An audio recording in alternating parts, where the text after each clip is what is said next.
하나님의 말씀은 구약성경 스가랴 8장 16절로 17절입니다.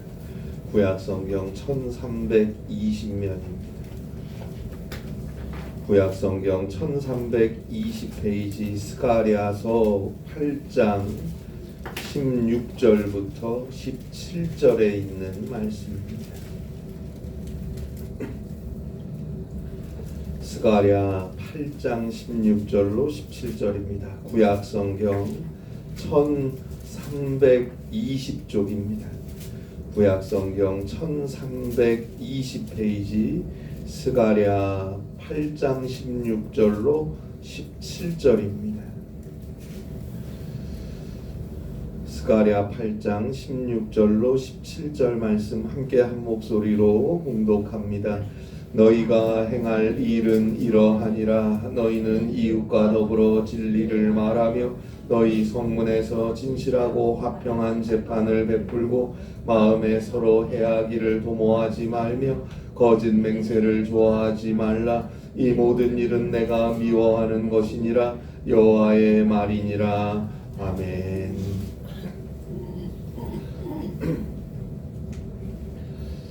출애굽기 1장 15절부터 보면 히브리 산파 십브라와 부하의 이야기가 나옵니다. 그 당시 애굽의 왕 바로는 이스라엘 백성들이 자신의 땅에서 번성하는 것을 보고 위협을 느껴서 히브리 산파였던 십브나와 부하에게 너희가 히브리 여인의 해산을 도울 때 잘 보고 있다가 아들이면 그 자리에서 죽이고 딸이면 살려두라고 명령을 합니다. 그런데 산파들이 하나님을 경외하는 사람들이었어요. 이 산파들이 하나님이 두려워서 왕의 명령을 어기고 남자 아기들을 살려둡니다. 바로가 이 사실을 알고 이 산파들을 불러서 호통을 칩니다. 왜 남자아이들을 내가 해산할 때 잘 살폈다가 죽이라고 했는데 왜 살려두었느냐? 화를 내니까 산파들이 왕에게 이렇게 말합니다. 출애굽기 1장 19절에 보니까 아니 히브리 여인들은 애굽 여인들하고는 달리 아주 건강해서 산파인 우리가 도착하기도 전에 우리의 도움이 없어도 벌써 출산을 마치더라고요. 그래서 이미 태어나서 엄마 품에 안긴 아이를 어떻게 하겠습니까? 그래서 살려둘 수밖에 없었습니다. 이 일로 인해서 산파들은 하나님의 은혜를 받았습니다. 출애굽기 1장 21절입니다. 그 산파들이 하나님을 경외했으므로 하나님이 그들의 집안을 흥왕하게 하셨다. 그리고 그 산파들이 있었던 그 시기에 바로 모세가 태어났습니다. 또 하나 여호수아 2장에 보면 여호수아가 2명의 정탐꾼들을 여리고로 보냅니다. 그 정탐꾼들이 여리고 성에 있던 기생으로 일하던 라합의 집에 들어가게 되었어요. 그런데 여리고 왕이 그 사실을 알고 라합의 집에 사람을 보내서 너희 집에 숨어 들어가 있는 그 정탐꾼들을 당장 끌어내라. 라합에게 명령을 했는데 라합은 그들이 어디서 온 사람들인지 나는 몰랐습니다. 그리고 그들이 어두워질 때쯤 성문 밖으로 나갔는데 지금 따라가면 아마 잡을 수 있을 것 같습니다. 그렇게 말해요. 그래서 정탐꾼들을 체포하러 왕이 보낸 사람들, 군인들이죠. 무장한 군인들이죠. 그들이 그 말을 믿고 성문 밖으로 나가서 요단 나루터까지 쫓아갔어요. 그러나 사실 라합은 자기 집 지붕에서 햇빛에 말리려고 펼쳐놓았던 삼대 속에 이 정탐꾼들을 숨겨놓았었어요. 결국 라합 덕에 이스라엘의 2 정탐꾼들은 무사히 정탐을 마치고 돌아갈 수 있었습니다. 이 일로 인해서 이스라엘이 여리고를 점령할 때 라합과 라합의 가족들은 하나님의 은혜로 구원을 받게 됩니다. 그리고 라합은 이방 여인이고 기생이었음에도 불구하고 마태복음 1장 5절에 보듯이 온 인류의 구주로 오시는 예수 그리스도의 족보에 그 이름을 올리게 되었습니다. 역사에서 가장 위대한 축복의 사람이 되었습니다. 자, 보세요. 앞서 말씀드렸었던 출애굽기에 등장한 산파들, 바로왕 앞에서 거짓말했습니다. 마찬가지 라합도 여리고 왕이 보냈던, 자기 나라 왕이 보냈던 군인들 앞에서 거짓말했습니다. 이것이 성경에 나오는 유명한 두 번의 거짓말입니다. 그런데 그 거짓말은 하나님의 칭찬을 받았고 하나님의 축복을 받았습니다. 여기서 우리가 알아야 할 것이 하나 있습니다. 하나님 앞에 올바른 것이 진실이다라는 걸 알아야 합니다. 하나님의 말씀 앞에서 올바르게 서는 것이 진실한 삶이다라는 말입니다. 하나님의 편에 서는 것이 진실된 삶이라는 걸 잊어서는 안 됩니다. 요한계시록 22장 15절에 보면 개들과 점술가들과 음행하는 자들과 살인자들과 우상숭배자들과 및 거짓말을 좋아하며 지어내는 자는 다 성 밖에 있으리라. 거짓말을 좋아하며 지어내는 자는 다 성 밖에 있으리라. 성경은 거짓말하는 자는 결코 천국에 들어갈 수 없다고 분명하게 말씀합니다. 여기서 거짓말과 지어내는 자는 누군가요? 물론 사실을 다르게 이야기하고 비틀고 왜곡하는 것이 거짓말입니다. 그러나 여기서 성경에서 말하는 거짓말과 지어내는 것은 하나님의 말씀보다 세상 논리, 인간적인 지식과 이론에 빠져서 그것들을 더 선택하고 그것들을 더 좋아하고 그것들을 더 쫓아가는 것을 의미합니다. 왜냐하면 이 세상은 하나님이 만드신 세상이에요. 하나님이 만드시고 하나님이 운행하시고 하나님이 이루어 가시는 세상입니다. 하나님의 세상에서 진리는 하나님의 말씀밖에 없습니다. 더욱이 하나님은 그 하나님의 말씀으로 이 세상을 창조하셨어요. 그리고 그 말씀이 육신이 되어 우리 가운데 오신 분이 바로 예수님이라고 사도 바울은 요한복음 1장 14절에서 고백하고 있지 않습니까? 이제 우리는 하나님의 말씀 앞에 우리 주 예수님 앞에 믿음으로 올바르게 서야 합니다. 성령께서 그 길을 은혜 가운데 함께 해 주시는 것입니다. 자, 하나님께서 오늘 성경 스가랴 8장에서 이스라엘 유다 백성들에게 놀라운 약속을 주십니다.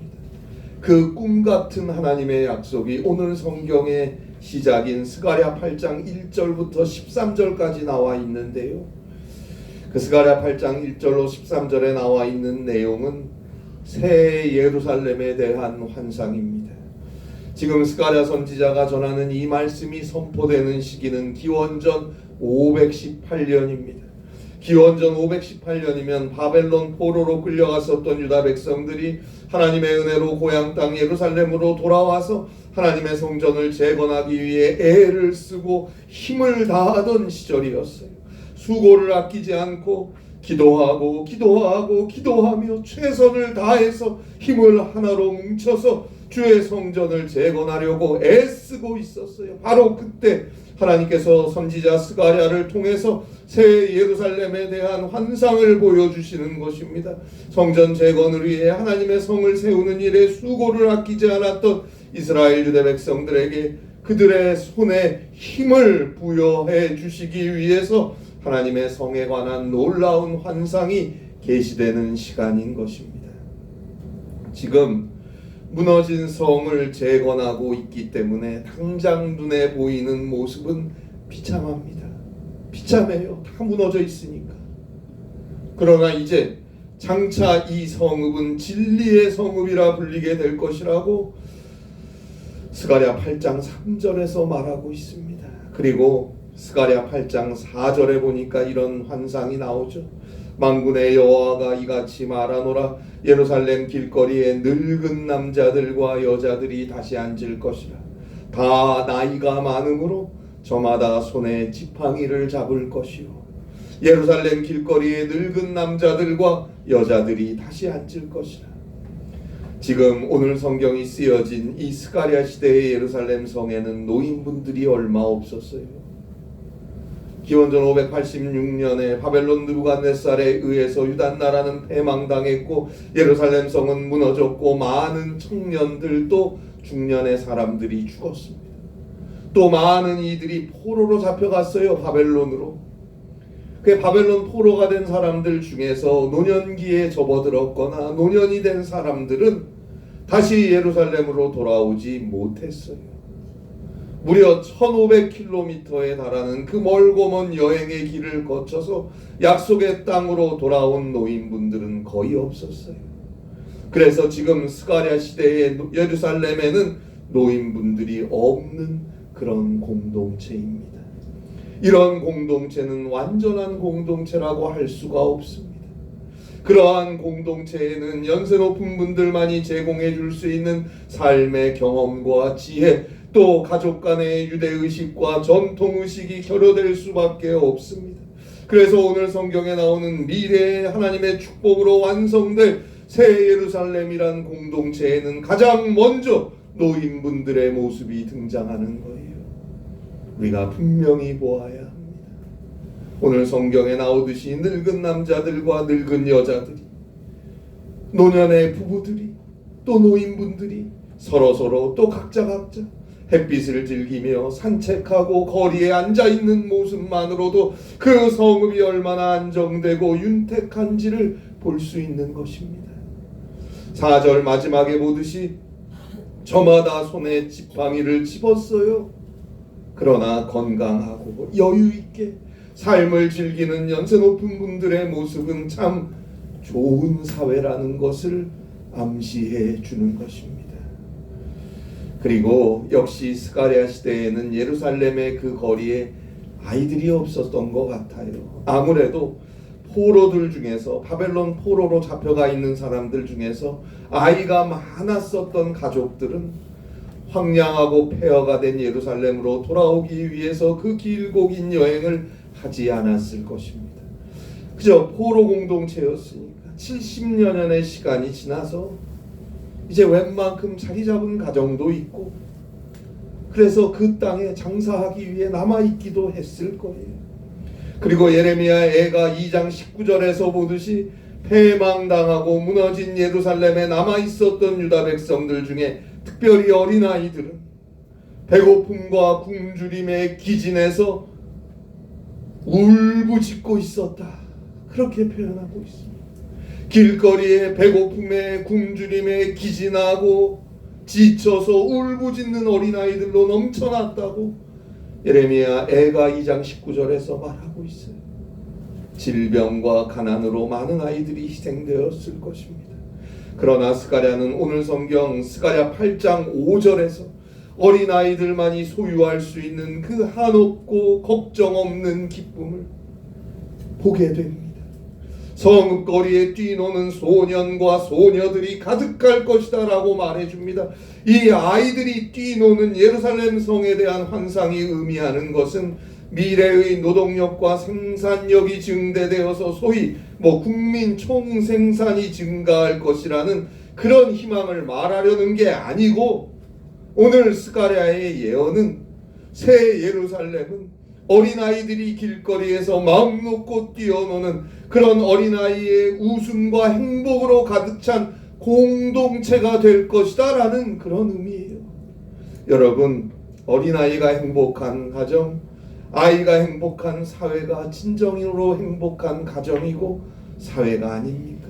할아버지와 할머니, 나이 드신 분들과 또 어린 자녀들이, 어린 아이들이 마음껏 기뻐하고 마음껏 자신의 삶을 행복하게 드러내고 나타나며 사는 세상, 그 세상이 참 좋은 세상 아닙니까? 하나님께서 너희가 지금 무너진 예루살렘에 있는 그 비참한 현실에서 이런 환상을 보게 되면 기이해하겠지만 놀라겠지만 내가 장차 그런 세상으로 만들어 주겠다고 스가랴 8장 6절에서 말씀하고 계십니다. 해 뜨는 땅과 해가 지는 땅에서부터 너희를 구원하겠다 7절에서 말씀하시고 8절입니다. 그들은 내 백성이 되고 나는 진리와 공의로 그들의 하나님이 되리라.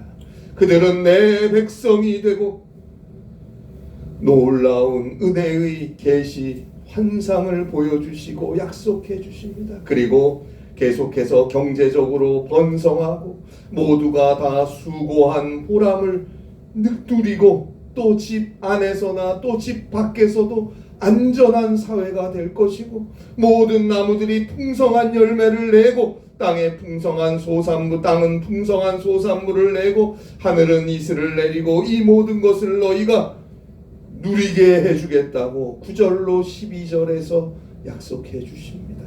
그리고 13절입니다. 너희가 복이 되게 하겠다. 너희가 복이 되게 하겠다. 바로 그러한 시대를 열어주겠다는 이 약속은 바로 예수 그리스도를 통해서 이미 성취된 약속이고 지금도 진행 중인 약속이고 앞으로 실현될 약속입니다. 죄로 인해 죽을 수밖에 없는 우리를 용서하시고 구원하시기 위해 하나님의 독생자 예수 그리스도께서 인간이 되어 우리 가운데 오셨어요. 오셔서 우리의 모든 죄악을 대신 다 담당하시고 저 죄인의 참혹한 십자가에서 죽으셨습니다. 하나님께서 그 예수를 죽은 자 가운데서 일으켜 세워주셨습니다. 이제 예수 그리스도를 믿는 자는 예수 그리스도의 십자가의 보혈 그 구속의 은총으로 말미암아 죄사함을 얻게 되었고 예수 그리스도를 믿는 자는 하나님께서 죽은 자 가운데 일으켜 세우신 예수 그리스도의 부활로 말미암아 죽음을 지나 저 영원한 생명 천국의 구원을 받게 되었습니다. 저 하나님의 나라 오늘 성경 스가랴의 예언대로 하나님의 통치가 조화롭고 완전히 이루어지는 그 나라에 우리는 들어가 살 것입니다. 스가랴서는 묵시문학이에요. 이 인류의 마지막 시간을 그리고 그 이후의 시간을 예언한 구약 성경의 대표적인 문학 작품입니다. 그래서 이 스가랴서가 요한계시록에 가장 많이 인용된 구약 성경이에요. 그 천국을 우리에게 말해주고 있는 거예요. 그러나 그 천국뿐 아니라 오늘 이 땅의 삶도 우리는 오직 하나님의 통치가 온전히 이루어지는 자리가 될 수 있도록 기도하며 믿음 가운데 살아가야 합니다. 예수님께서 우리가 잘 아는 대로 마태복음 6장 10절에서 뜻이 하늘에서 이루어진 것 같이 땅에서도 이루어지이다 우리에게 기도하라고 가르쳐 주셨어요. 뜻이 하늘에서 이루어진 것 같이 하나님의 뜻은 하나님의 나라 하늘에서 100% 이루어지는 거예요. 하나님의 통치가 100% 온전하게 이루어지는 그 하늘나라에서처럼 이 땅에서 내가 있는 가정, 교회, 삶의 자리에서 하나님의 뜻이 이루어지도록 너희는 늘 기도하라. 그리고 믿음으로 살아. 주님이 말씀하시지 않았습니까? 그 삶을 위해 우리가 할 일은 바로 이거예요. 오늘 성경 스가랴 8장 16절입니다. 오늘 성경 스가랴 8장 16절에 보니까 너희가 행할 일은 이러하니라. 너희가 행할 일은 이러하니라. 너희는 이웃과 더불어 진리를 말하며 너희 성문에서 진실하고 화평한 재판을 베풀고 하나님의 백성들이 예수 그리스도의 은혜로 구원받은 그리스도인들이 언제나 하나님의 말씀을 따라 살아가야 한다는 것을 당부하고 계시는 것입니다. 하나님의 말씀 앞에 올바른 삶을 살아야 합니다. 그것이 진실한 삶인 거예요. 오직 주의 말씀을 따라 말하라고 오늘 성경 스가랴 8장 16절에서 부탁하고 있습니다. 그리고 너희 성문에서 진실하고 화평한 재판을 베풀라. 여러분, 재판은 정의를 담보하기 위한 핵심 제도입니다. 이것이 오염되면 안 됩니다. 재판이 정상적으로 잘 진행되고 올바르게 이루어질 수 있도록 거짓말하지 말고 이웃을 해칠 생각하지 말고 오직 진실하게 말하라고 오늘 성경 스가랴 8장 16절에서 말씀하고 계시는 것입니다. 저는 요즘 우리나라도 그렇고 세계 많은 나라들 갈수록 물질을 위주에 또 이기적이 되고 또 다양성이라는 명목하에 진실을 무시하는 듯한 이 현대 사회에서 재판을 어제 오늘 얘기가 아니잖아요. 재판을 돈이나 권력으로 또 심지어는 다수의 의견으로 통제하려는 시도들, 그런 시도들을 보면서 마음이 상합니다. 오늘날 이 사회의 법과 재판들이 제대로 공정하고 정의롭게 이루어지고 있는 것 같습니까? 경제가 안정되고 물질적으로 풍성하면 그것이 평화인 것이지 정의가 무슨 소용이 있느냐고 생각하는 사람들이 갈수록 많아지는 것 같은데요. 여러분, 정의롭지 않은 번영, 정의롭지 않은 평화는 거짓입니다. 언젠가는 무너지고 말 것입니다. 하박국 2장 12절입니다. 피로 성읍을 건설하며 불의로 성을 건축하는 자에게 화 있을진저, 화 있을진저. 정신 차려야 됩니다. 우리 그리스도인들이 먼저 깨어 기도하고 회개해야 합니다. 주의 교회들이 이 나라와 이 민족, 이 세계, 이 땅에 주의 공의가 주의 말씀대로 강물처럼 흐르기 위해 기도해야 합니다. 진정한 평화는 정의와 함께 세워지는 것입니다. 그래서 오늘 성경 스가랴 8장 16절에서 진실하고 화평한 재판이라고 말하는 거예요. 진실한 재판이 화평한 재판인 거예요. 진실하고 화평한 재판. 그리고 오늘 성경 스가랴 8장 17절입니다. 마음에 서로 해하기를 도모하지 말며 거짓 맹세를 좋아하지 말라. 이 모든 일은 내가 미워하는 것이라 여호와의 말이니라. 이 모든 일은 내가 미워하는 것이라. 우리는 때때로 진실과 거짓, 옳고 그름 사이에서 무엇을 선택할 것인지 갈림길에 설 때가 있어요. 하나님의 뜻과 세상 일 중에 무엇을 어디로 가야 하는지 선택의 시간이 올 때가 있어요. 작건 크건 그럴 때가 있어요. 그때마다 하나님이 미워하는 것이 무엇인지 지혜롭게 분별해야 합니다.